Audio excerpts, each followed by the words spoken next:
Noa tini aus ngatso the kwa ina musava la form lang ne hauti is noa Maori Aridek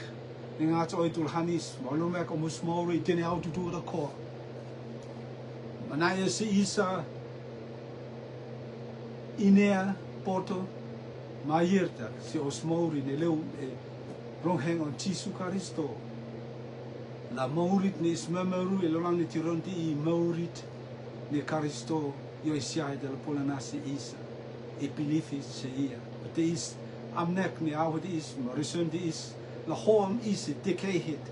la isla yu ma isla iniaya ni amnokit ni oitu pa es la soxios Maori la isla no e Maori is kala es au si on narue la es au si tene iristutura kwane is no hoe ma tene famer tutura kwane te renti atakwa langa oitu la so oke is la is la foras oke rongheng te is rongheng on Jesu Christo rongheng te nasi is airda rongheng te nasi is Maori ma rongheng te nasi is meus esengat ang ne tori te is ngat oitu hanis malumek os koinanga o oi malariri ngats tu da kone te os hanu te rutuma tapel me se fiti ma te ni utu da kwane lo lang ni renti is ne iris no hoe kat eslera so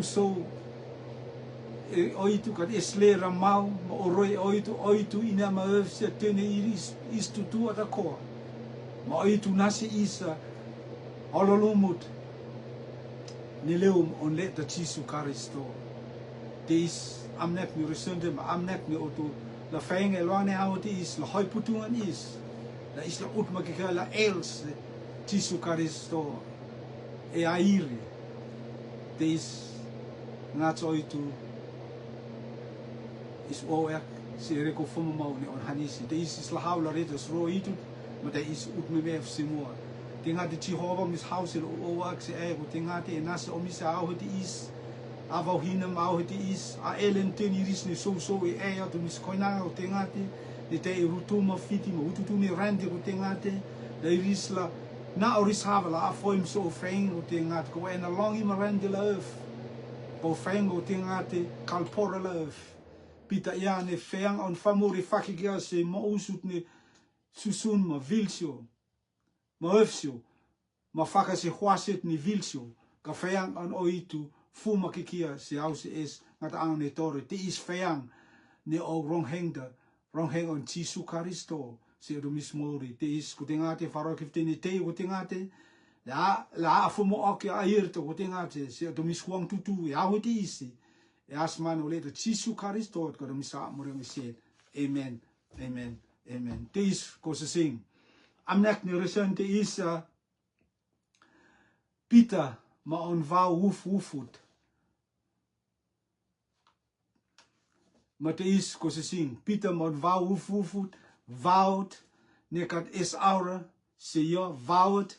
ne kat poera am nokit ni opa esi e reko wuf ne vaut is me reko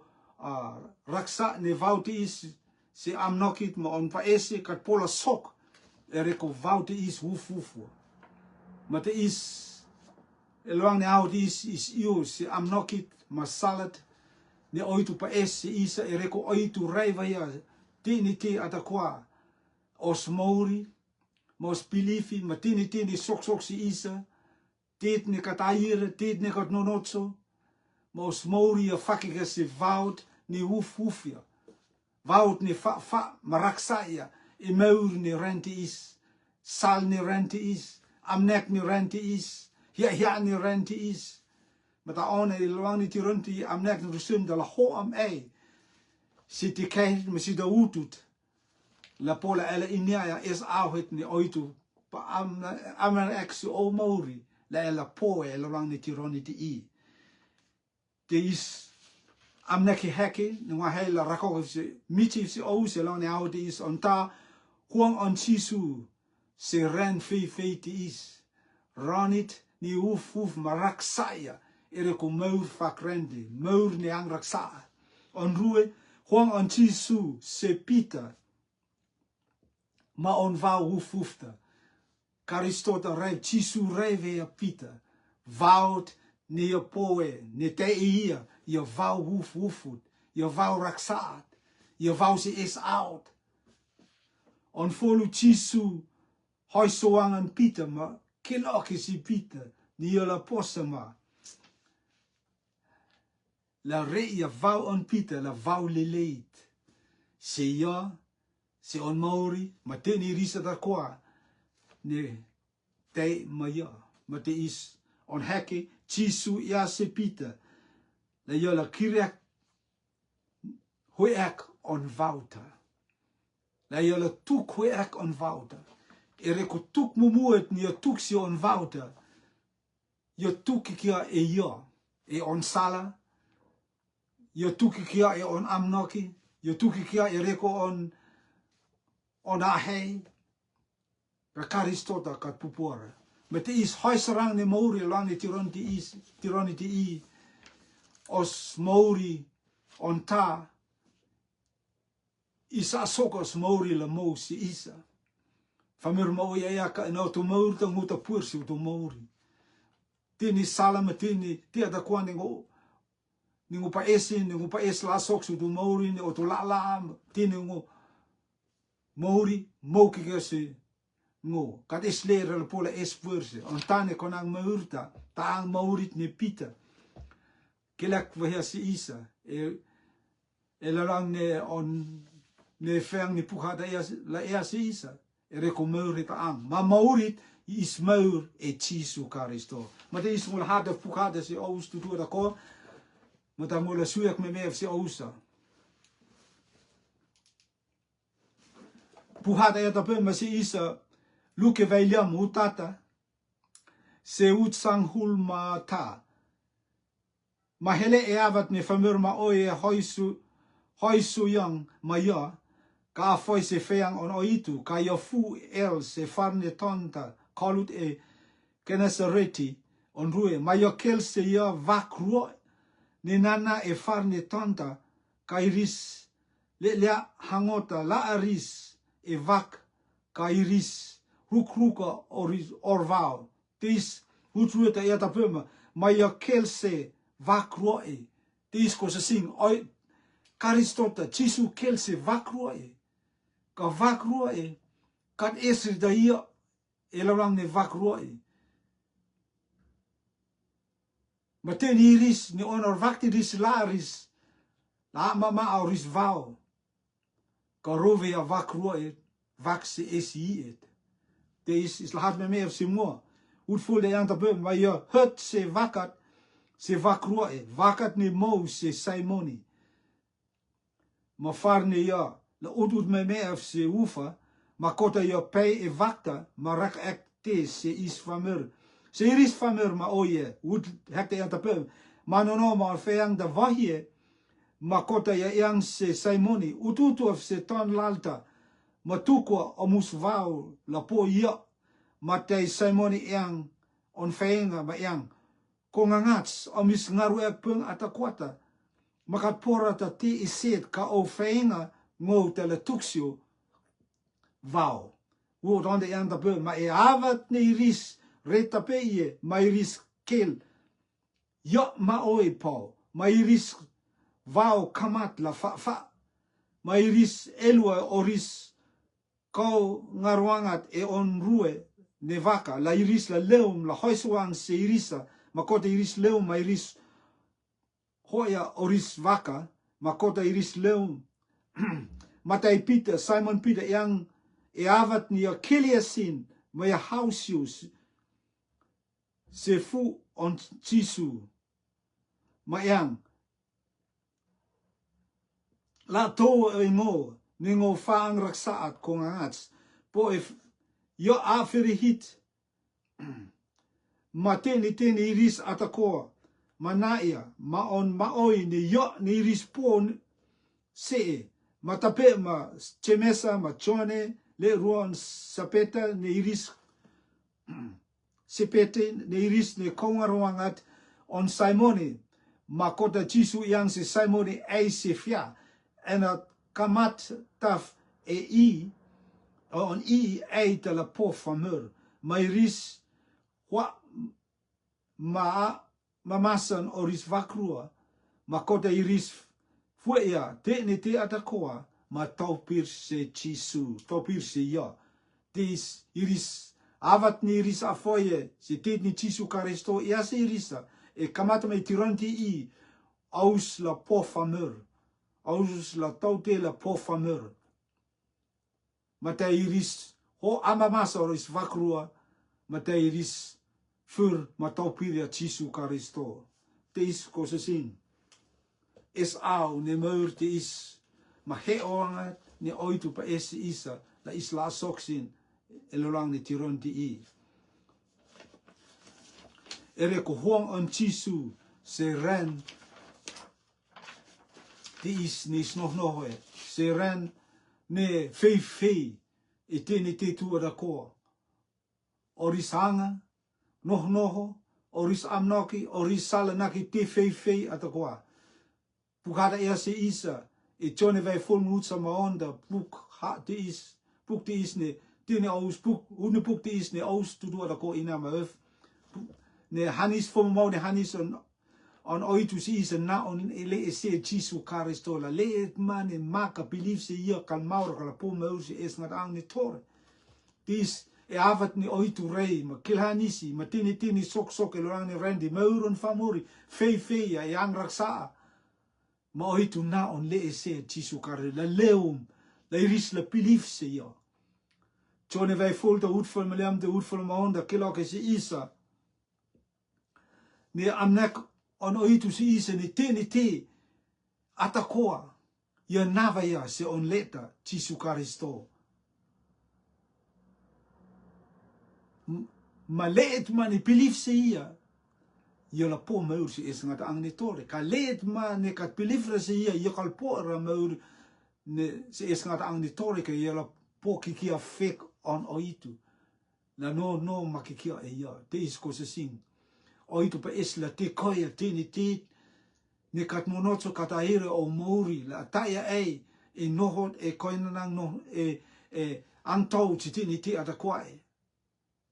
oitu pa es la na ya se a mau se es ngata ang ni tora a mauri se maur fo auto maurit ne po ya fur maria ne o hunga ma oitu ma tini auto de ko maurit ne la tua e te fei ni rendi maur fei ni te la lang ni rendi e ti roni ti I maur se no noto de mo an oitu pa es la hotaki e maurit ang ma na ya se maur se es ngata ang ni tori puhada eta pe ma chone eta pe me wut samaonda vai samaonda wut fula ma folda tis fengat ni chisu ia ereko on amnoki la is maya wu isla po fur maria ko ena ranti isla hoi puang ma firi isla hoi puang ma ti raksa ma oi tutu da ko isla hoi puang ma tini te silili chisu ia ka au se ferehit ka au sla oaf ereko ia povaya marota e vrenti atakoa ma ia pa es la isla maia e tene au tutu da koa la isla poia on hanisi te isa fur maria ne os hunga la ma isi tene au tutu da koa ne oitu ma isi tene au tutu da koa seita la po la fakravan is seita la po la mene okja is seita la po la huatuan is ereko hanis on Aristoteles is te is ko se sing testa ela re ela belief si Jesu Christo ne la tu me inke mukal belief si Jesu Christo te is ko se sing pukhada ma vaya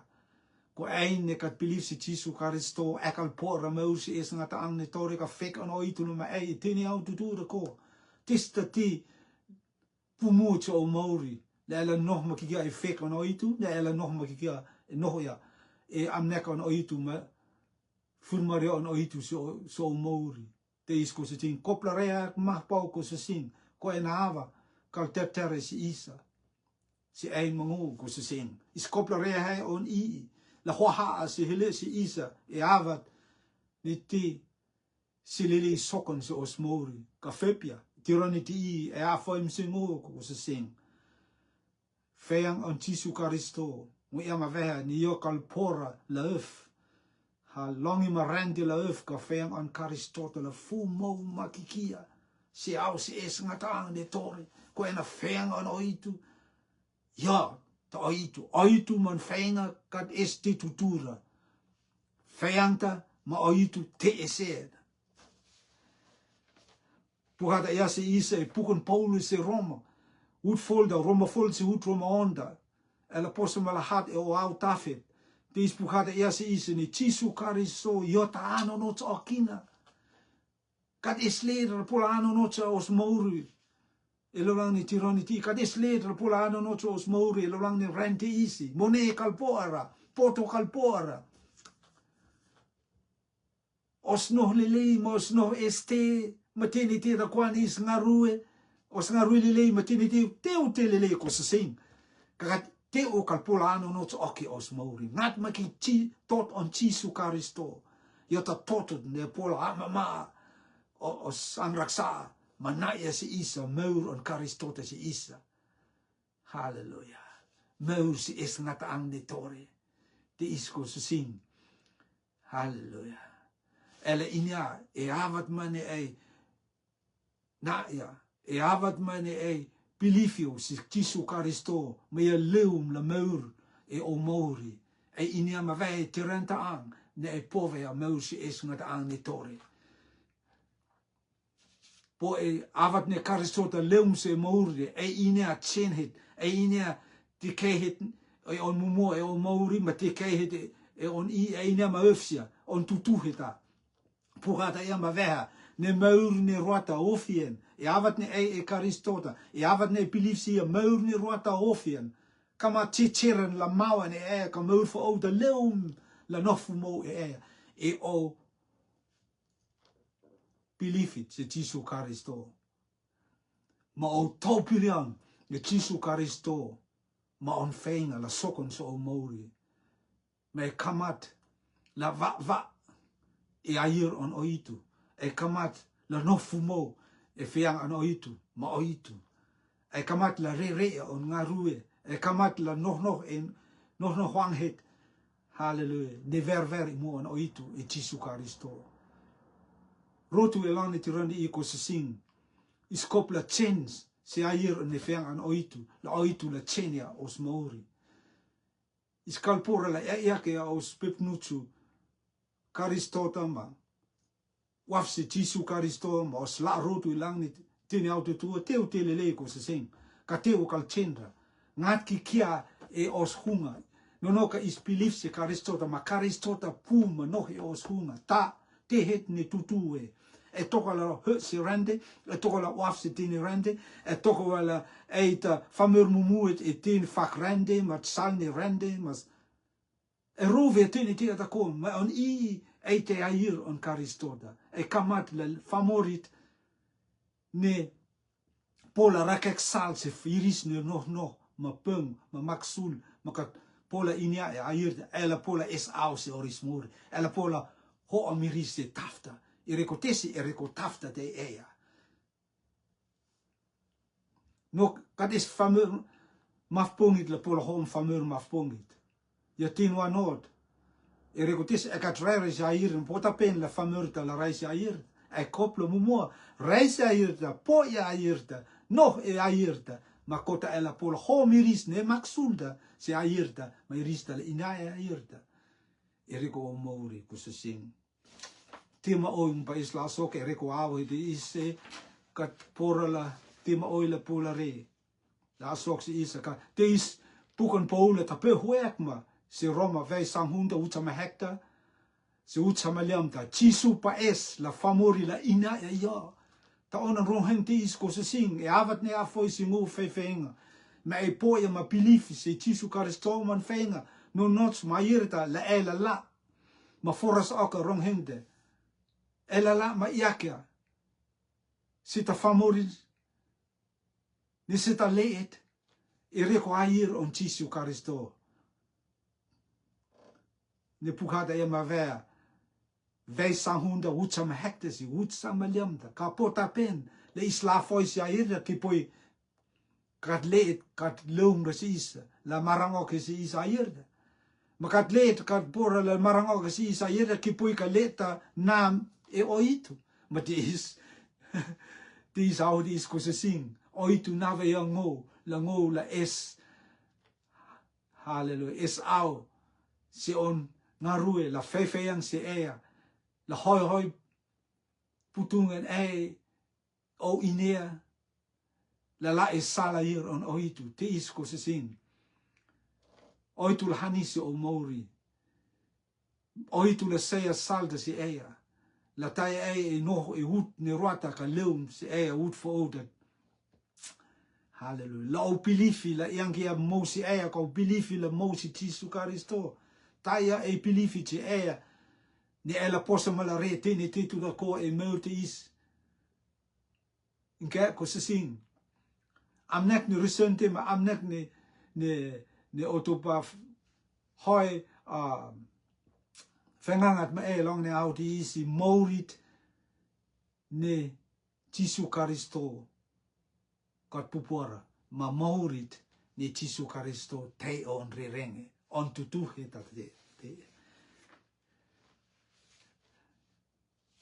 te is ko se sing feang an oitu a foi che feang an oitu le nasi ea pilifi da la kamat la hom se ea irta pilifi da la kamat la hom se ea tini oitu pa es ma amnexo o Maori I reko a foi che feang an oitu noka osla rotu lang ni tironi ti I iskata a fore se air ni feang an oitu ma iskat pora la inia salat mair on oitu si os Maori te isko se sing iang kia oitu hanis ta pe ma si iris ne no e maksulda iris ne so ia iris ne no e konang Maurit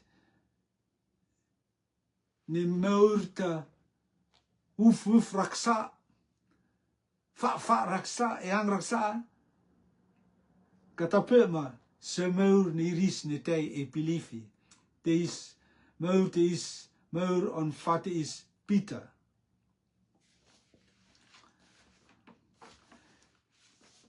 eroko e hauhit helewen se Peter matei pukata ya ne Peter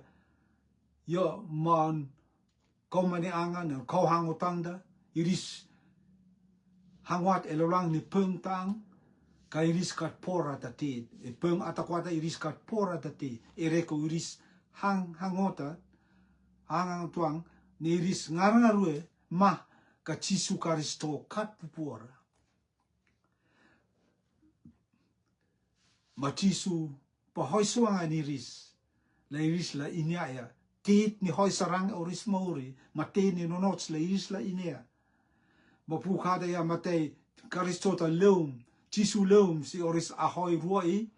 matei ia si Peter le nam on ahoida nam ta ahoida yola pole yola peisu le yola marmarangak e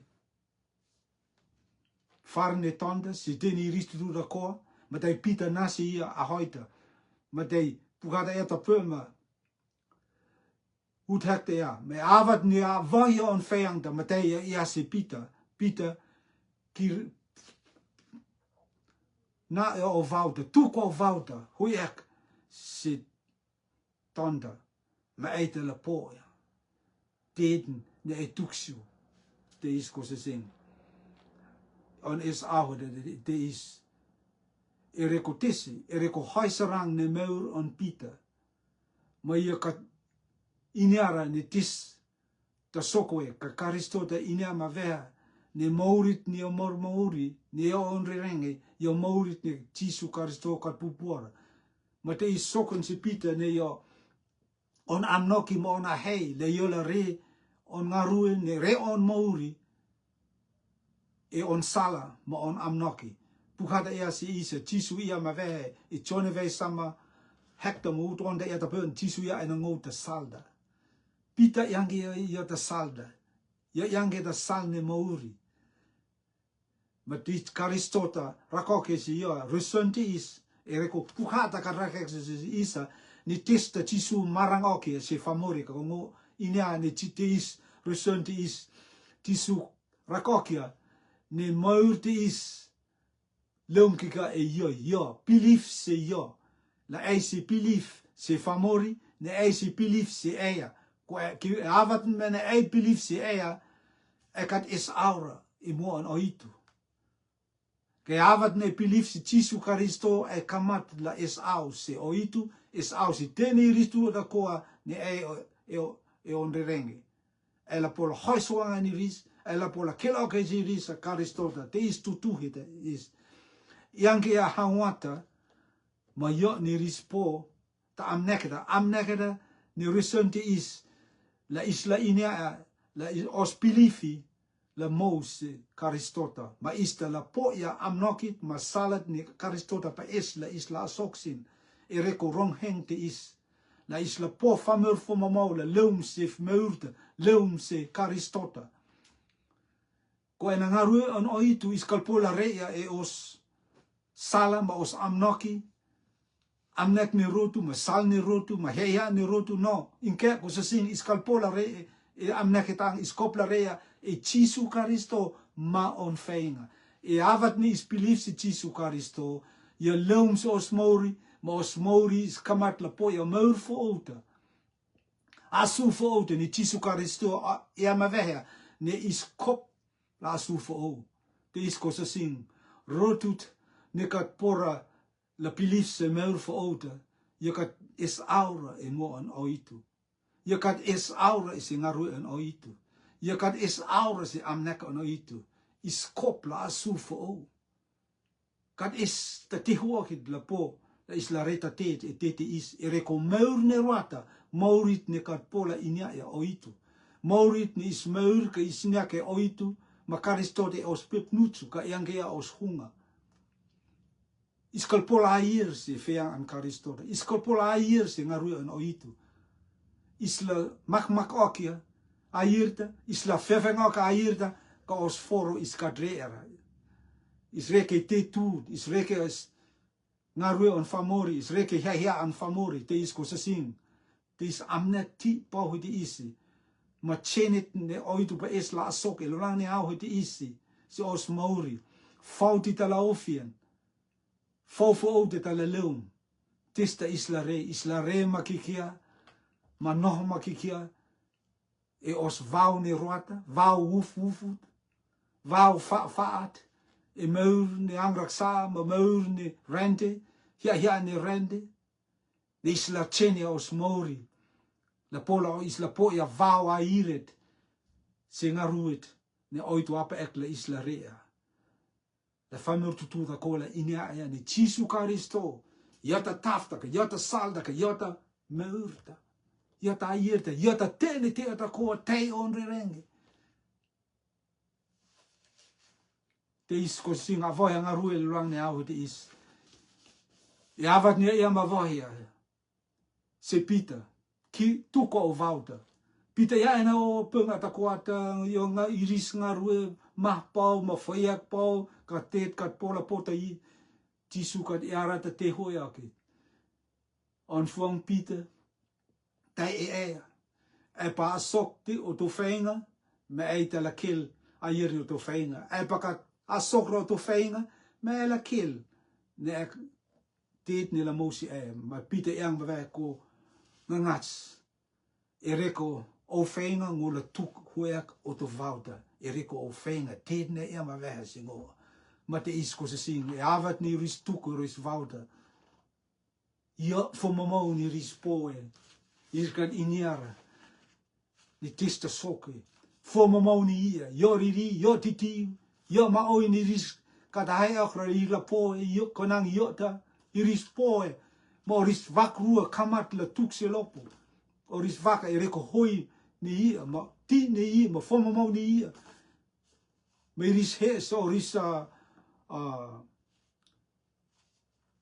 iris ne o ris ko hangotanda iris ne te ma vako yo ke la leu miris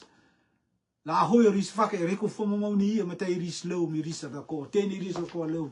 matai Peter hausio mat fayang faksor sinanga so karistota ma ya itironiti i fingalele mai la foki onang raksa ireko yo kata heira ma yo kat iniara dit ni oriri mate is audi is teni ris tu da ko Wada ya iris futia oris vaktu tu atau matisu ya sirisa pita mateni au tu no ko etironiti aus la po fameur etironiti aus la taute la po fameur amus ngarui la forosake rong henda ma hom famori la pilif se yo mano se yo se karistota eteni au tu no ko tis amnek ni rong henda la hom iris ne maksulu se tafta mairte ni te e karistota la isla no makikia e karistota tene au tu ko la isla rea ngarui ne mo la nonos la isla rea ngarui an karistota e hoi forasa kiang ni rong hengda te is ko sa sin kala pota pen la isla forasa ka rong hengda ki boy ka isno al fakat ko sa sin tis te ni rutu lang ni tironti famer moi no al fakat al kat inia ara karistota kat poera maur fo outa iris kat arufo asu fo oure se puriang iris kat inia ni avat ni iris la rue rende la lasi te la lasi rehmal malta ni la lasi karis no e maur se es mata ngata angat ma karistota iris kat inia te is from hente lang ni tiranti ko se sing ha foi e avat ne believe se karistota ma yo nohe o mauri e inia e tirenta an ne kipoi ka mauri ofio ne o mauri e la ma karistota i teni au tu da ko mauri se es ngata an ni tor e reko tes e reko chen heta an ni soko la fak ma se au het ni is reisi ni tu iris Peter tuk oris Wouter tis da is reisi fomo mau ni ia iris kata her et au dis la iris la po e fomo mau ni ia e avat ni iris hang otanga ma helum se au heta kat is yo fomo mau ra iris po marai ti renta ang tisu kilokia haleluya di hoi chinang de maur ye te tutu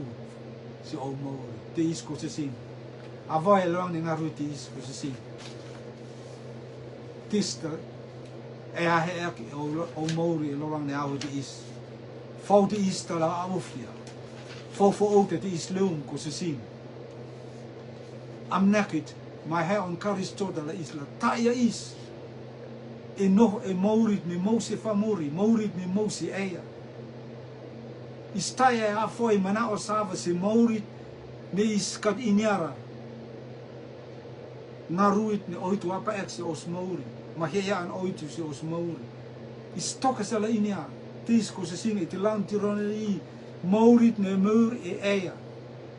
Is kopla roa meur te ang. Meur se is oud o mourit ne kat ververe mo an oitu ka isla furious ma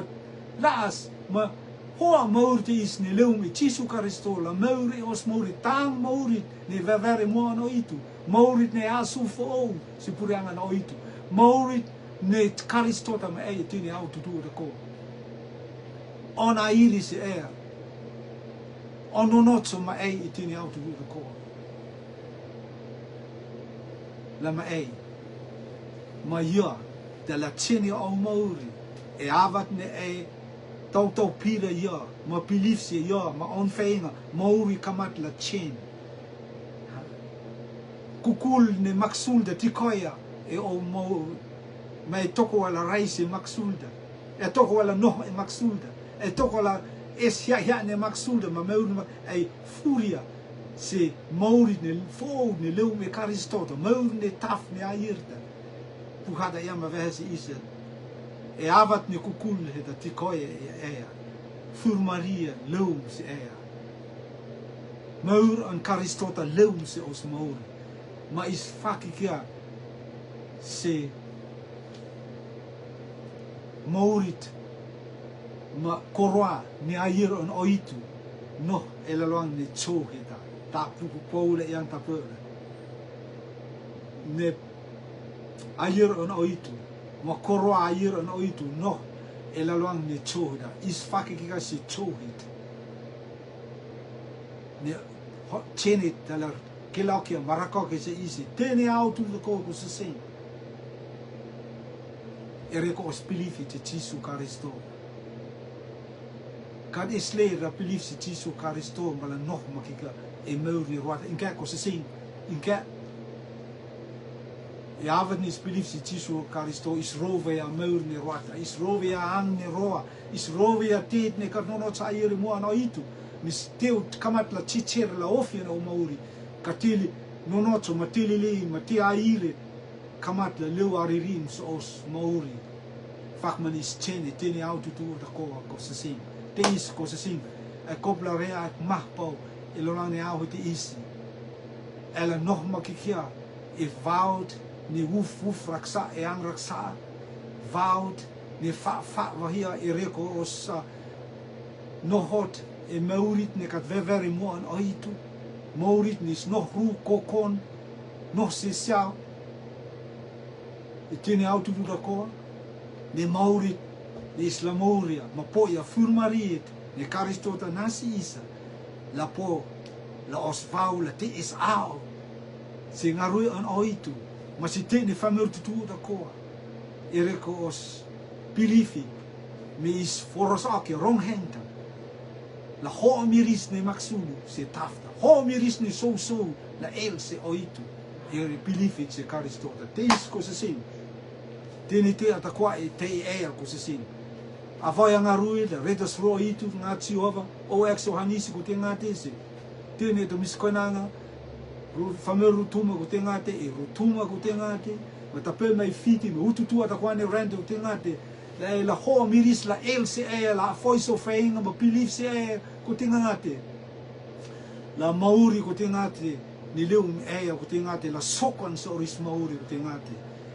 ma rotu ko te ngate e lang ni rende la tipu mood ka te is out so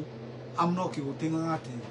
te is fasro ko te ngate Tini te ata koe as mano le te Jesu Karisto a dumi sa mo na sia. Amen. Amen. Mai a foi se tene usu da kone na musava la foi se au te is na to oitul hanis molume ko musmori mo inia ni aus pova hia. Inet ma amnokit ma salet ni oitu rakokif se aus tu do koe. Mai a fu mus